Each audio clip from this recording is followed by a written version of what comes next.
Welcome everyone to Believe in Scotland's celebration of Rabbie Burns, his works and his impact on Scottish culture at our first Creating Scotland event of 2025. So let's get started. First, I want to welcome writer, broadcaster, and like myself, proud Ayrshireman, Billy Kay, author of the seminal books, The Scots, the Mother Tongue, The Scottish World, Knee Deep in Claret, and Born in Kyle.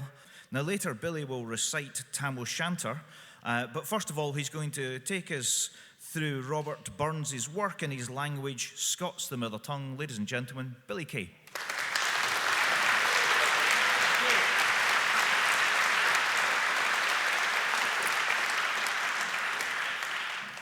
Before I start, just to tell you that my readings might be more interesting than they usually are because I broke my specs on the train on the way here. So you can refer to me as one lens wool for now on. I've got one lens in my specs. So if I'm a wee bit skelly and a wee bit squeegee, that's the reason for it. I'd like to thank Rabbie for 2 great book titles that he gave me. Knee Deep in Claret, which describes an aristocratic drinking competition in Dumfriesshire in the 1790s, and my latest one, Born in Kyle, a memoir of growing up in Ayrshire in the 1950s. And that's there was a lad that was born in Kyle, obviously. But most of all, I'd like to thank Rabbie for giving us pride in our mother tongue. Everything was seen through the prism of the Scots language when I was growing up. Favourite game was football, and I was quite a fast wee winger. I could scalp past a big back that would breenge in, and I would juke past them. I'd put in a great ball to the big centre for it that would bluter it into the back of the net or sclaff it by the post. In my book, Born in Kyle, there's a chapter just on the language, and I'll give you an example of it. A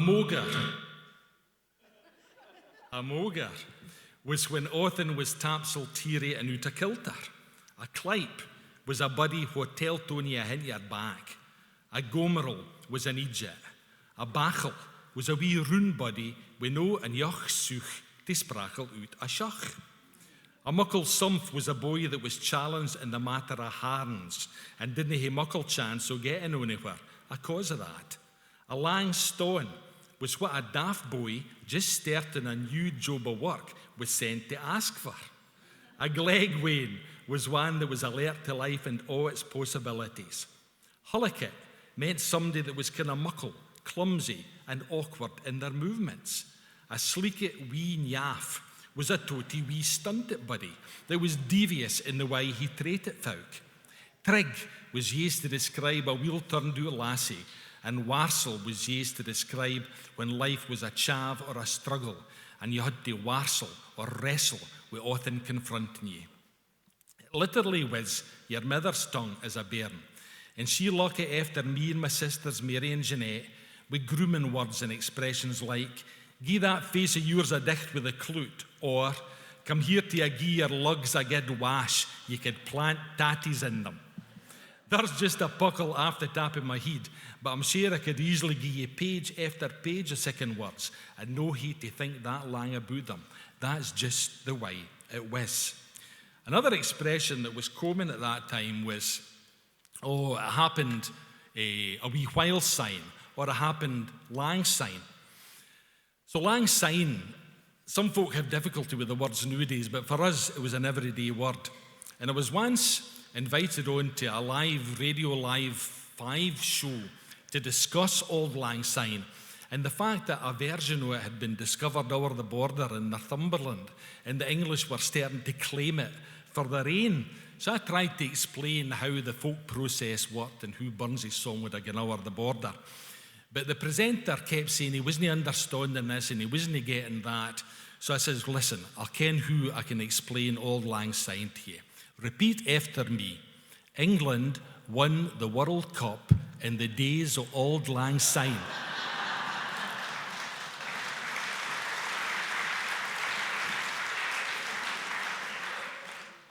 Burns was part of the language of home and the culture of home. At a family get-together, would sing a Burns song and then a Four Tops song or a Beatles song, and they were all part of the everyday culture.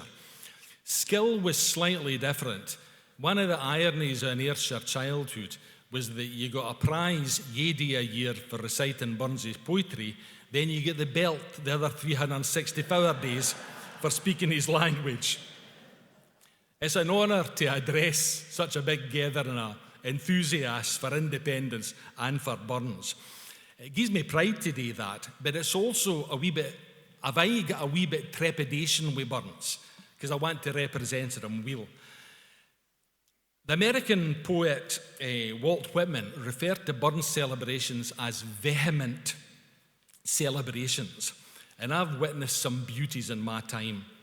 One of my favourites took place at an SNP Burns supper in Newport-on-Tay about 20 years' time, when the chap that was doing the Immortal Memory was pished out his skull before the event started, and he heckled folk that were talking while folk were doing recitations and singing. And eventually he stood up today. I was doing Tam O'Shanter, thank God. And he stood up today, the Immortal Memory, and he began by saying, on the 25th of January, okay, so far so good. But then he said, on the 8th of January 1935, in Tupelo, Mississippi, was born the king, Elvis. And I thought FFS was going to happen. Well, because he had been heckling other folk and he was all over the place with his notes, folks started heckling him, and he was eventually told to sit down and shut up. And he was heckled out the premises, Oxter cogged out the premises, singing "Raindrops Keep Falling on Me." A fella that was there come up and said it was the most surreal night in his life. Having said that, I've witnessed the opposite. I've witnessed stayed Burns suppers, especially in the Irvine Valley. And one of my favourites was when, in New Mulls, when the old minister did what was an immortal memory, but it was bordering on an eternal memory, because it went on for about an hour and a quarter. And he eventually, quite proud, sat down and turned to the boy beside him and said, "What did you think?" And the old boy said, "By here, you fairly shortened the winter."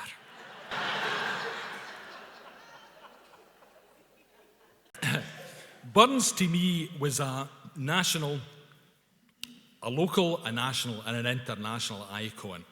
The first time I hitchhiked to France, my pen pal's father, the only words of English he spoke were, "My heart is in the islands, my heart is not here, my heart is in the islands, a chasing the deer." Burns' song. When I studied Russian at Kilmarnock Academy in the 1960s, and went to the Dom Druzhba, the House of Friendship in Leningrad, where there was a whole room devoted to the work of Robert Burns. In America, I came across him when I visited the great national parks started by John Muir of Dunbar, who wrote, "On my first long walks from Indiana to the Gulf of Mexico, I carried a copy of Burns's poems and sang them all the way. The whole country and people, beasts and birds seemed to like them. Wherever a Scotsman goes, there goes Burns. His grand, whole Catholic soul squares with the good of all. Therefore, we find him in everything, everywhere." His words were also used politically. And when you visit San Jacinto Battlefield in Texas, you see the proclamation that starts, "Now's the day and now's the hour," exhorted the Texans to rise up against Mexico. Those are words that Burns lifted for Blin Harry's Wallace for the 15th century. A story that Burns said poured a Scottish prejudice in my veins, which will boil along there till the floodgates of life shut in eternal rest. My father quoted Blin Harry's Wallace, and every time we went down to Ayr and passed a place called Barnwheel, he used to say, "Burn ye wheel, ye barns o' Ayr," a quote for Blin Harry's Wallace, because that was an English encampment during the Wars of Independence. Scots has got a long pedigree at the heart of the national movement and national identity.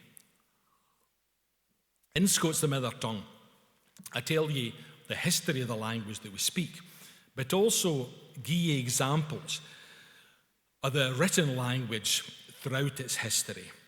For example, some of the greatest poetry in Europe in the Middle Ages between 1450 and 1550 was written in Scots. And I'd like to give you one or two examples for different periods. This is for just before the Wars of Independence and describes the richness of Alexander III's reign compared to what would happen after the Wars of Independence began. When Alexander, our king, was dead, that Scotland led in law and lee, a war was sown so ale and breed, o wine and wax, o gaming and glee. Our gowd was changed into lead. Christ, born in virginity, succour Scotland and her mead, that is stayed in perplexity. John Barber's Bruce, the great epic about Robert the Bruce, his words that is still relevant to this day. Why do we support Scottish independence back then and now? Bruce replies, the first is that we hae the recht, and for the recht ilk man should fecht. And he goes on to say, freedom is a noble thing. Freedom makes man to a liking. Freedom all solace to man gives. He leaves at ease that freely leaves. During the rough wooing in the 16th century, the author of the Complaint of Scotland was at his best when he was gieing the English laldy for their depredations in Scotland. And he said, Englishmen are humble when they are subjected by force and violence, and Scottish men are furious when they are violently subjected. Englishmen are cruel when they get victory, and Scottish men are merciful when they get victory. And to conclude, it is impossible that Scottish men and Englishmen can remain in concord under yin monarch or yin prince, because their natures and conditions are as indifferent as is the nature of sheep and wolves. And that still remains the same today, ladies and gentlemen.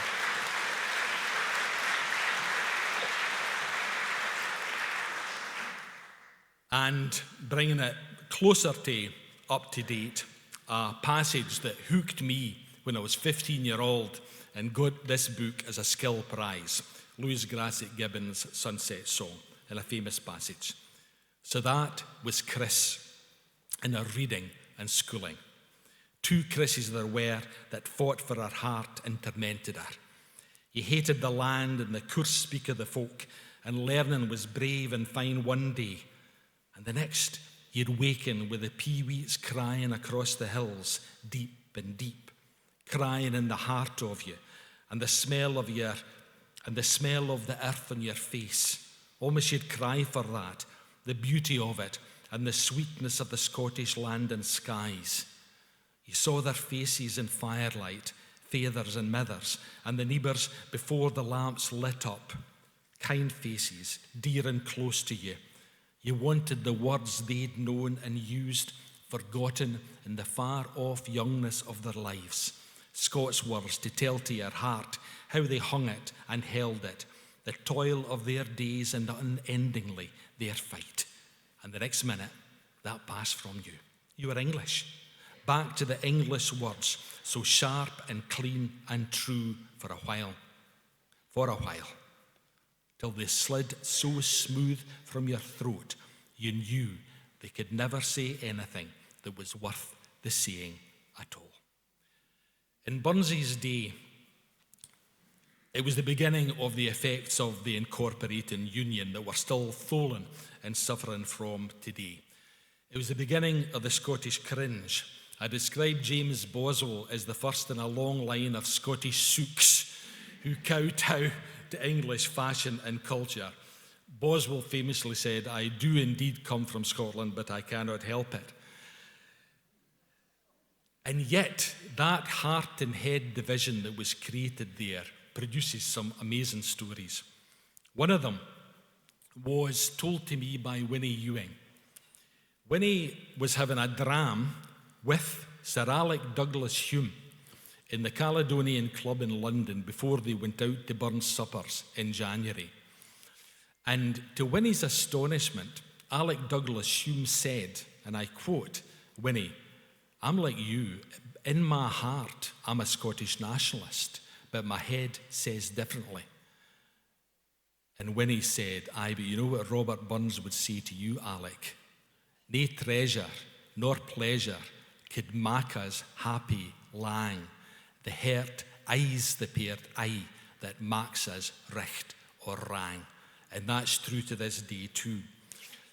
But it strikes me that if Douglas Hume said he could be a Scottish nationalist, so can the rest of the Scottish population. And that's for us to convince them to be Scottish nationalists.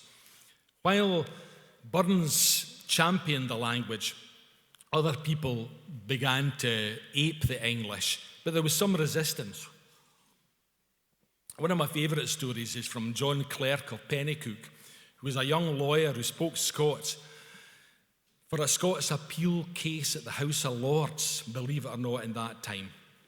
And it was an argument over a bit of land, a bit of grund, a side of water, and who his clients had rocht the hounds there for several hundred years, and knew the neighbour was trying to cut a bit off and keep it to himself. And the English judge presiding in that way that English people can be, quite condescending, interrupted John Clerk and said, "Mr. Clark, in Scotland, do you spell water with two T's?" And Clerk thought for a minute and said, "No, my lord, but we spell manners with twa N's." By writing in Scots, Burns was tuning into the people's identity. And that's one of the reasons he's loved to this day. It could also help you getting out of tricky situations. And the other story for Burn and Kyle I like to read is a true story that I got for a Burns man called Willie Morrison. And the poem here is for the opening of the Holy Fair, which mentions our hame tune Agostin. Not only that, Burns came in handy at tricky times when a buddy needed a wee horn to get him out of a potentially embarrassing situation, where his personal outcome could have ranged between fair affronted to getting huckled by the border police and facing a hefty fine for the courts. It happened at the port of Dover in the south of England in the early 60s, when Wally and Jenny were on the road home after one of their first holidays abroad. Their bus tour had taken them across the continent, for the bulbs of Holland to the castles of the Rhine and the pleasures of Paris. Afore they arrived in the port, they had stocked up at a muckle duty-free shop where the prices of Wally's twa major vices, cigarettes and whisky, dazzled his zine and made him think to himself, what would be the harm in slipping an extra wee carton of fags or an extra bottle of the crater into my muckle hold-all? Aye, it was prach, but you wouldn't get the jail for it, would ye? The latter was a rhetorical question, for he was feared to mention it to Jenny, what was douce and wise in good measure, and would have stopped him for doing nonsense. However, Jenny was blissfully unaware that they were well over their personal allowance as she followed her man, who was bringing with a confidence he didn't hae in his head, through the big customs hall. Just as he got to the doors at the end of his long walk to freedom, and delusing that he'd get off with it, a rather dour-looking customs official cried him over and said, "Excuse me, sir, could I have a look inside your bag, please? Just a formality." "Oh no, mammy, daddy," thought Willie to himself as he froze in mid-bringe, saying, heaved his bag up on the trestle table. Before he opened the bag, though, the official said, "I see from your label, sir, that you're from Ayrshire. Is it Kilmarnock?" Taking in the man's accent, Willie replied, "No, sir, I'm for a wee bit further east." "Oh," said the child, "then you micht just ken this," and proceeded to declaim the opening lines of the Rabbie Burns poem, The Holy Fair. Upon a summer Sunday morn, when nature's face is fair, Willie smiled and said, "Why, and they both continued in glorious crony unison together. I walk it forth to view the corn and snuff the caller air. The rising sun, our gostin mares, with glorious licht was glinting. But then the Hale Customs Hall was at a stone still, and in a state of wonder at sic a sechtin sound, as the twa lads that were born in Kyle paid homage to their bard and to their cough country, with its round green hills and vales. The hares were hurpling down the firs, the lavrocks they were chanting, fu sweet that day. Richten Q, on the last line, the customs boy lifted his chalk and put 3 muckle crosses on Wally's bag. Fu sweet cross that cross day cross. He was free to go, his proch was intact, he'd been a total chancer, but getting halfway and life was good. As they headed out to board the bus, Wally said out loud to the English couples for the tour, "Where's your Wally Shakespeare now?"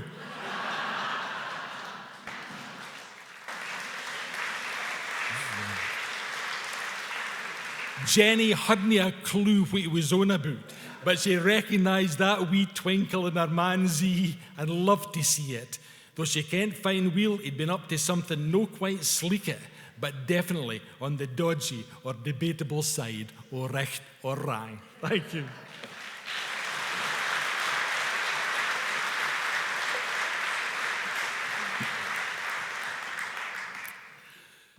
Travelling, especially in North America, America's thrang with places with cutty sarks. There's a bonny doon vineyard. There's a wine club in Napa Valley called Druthi Niebers, believe it or not. Robert Louis Stevenson, when he visited and publicised Napa Valley, discovered that the first pioneer in the bit of Napa where he spent his honeymoon was a man called McKechern fi Greenock.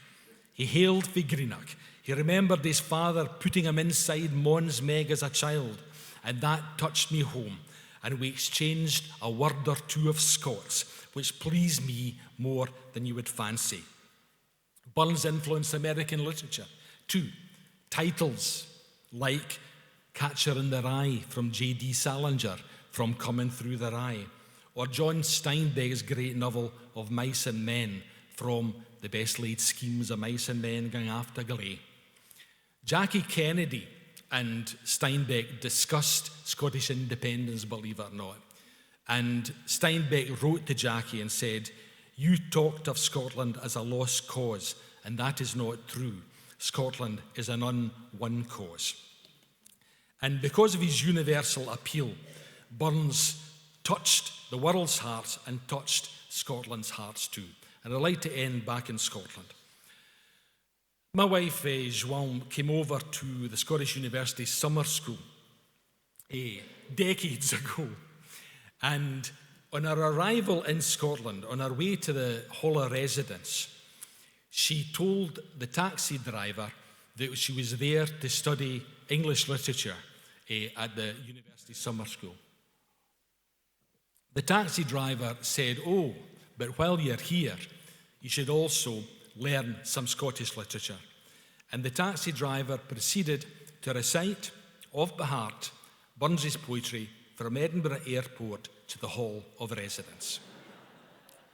A few days later, one of the Swiss boys in the group found on his pillow the stem of a red rose and Burns's poem, My Love is Like a Red, Red Rose, lying on his made bed, left there by one of the young cleaners who took a fancy to him. The students who were studying at Edinburgh at that time realised what a very, very special culture Scotland was, where the work of a poet is so ingrained in the people that we can't imagine a Scotland without him. I'll end with a quote from another great writer who, like Burns, kick-started Scotland again because of his genius. And these are words that I hoped I might never repeat after the 2014 referendum, but they're even more relevant now. McDermott's words, "For we hae faith in Scotland's hidden poors, the present's theirs, but all the past and future's ours. The future is ours, ladies and gentlemen. And Obdi, that believes in Scotland, Mon Mac Sicker, make sure that we aye hae pride in our leads and our culture, and we aye hae faith in our folk, our people, to make sure that they can, what we can, that independence for one of the oldest and most distinguished nations in Europe is the most natural and desirable thing in the whole wide world, and that it's coming yet for all that. Thank you.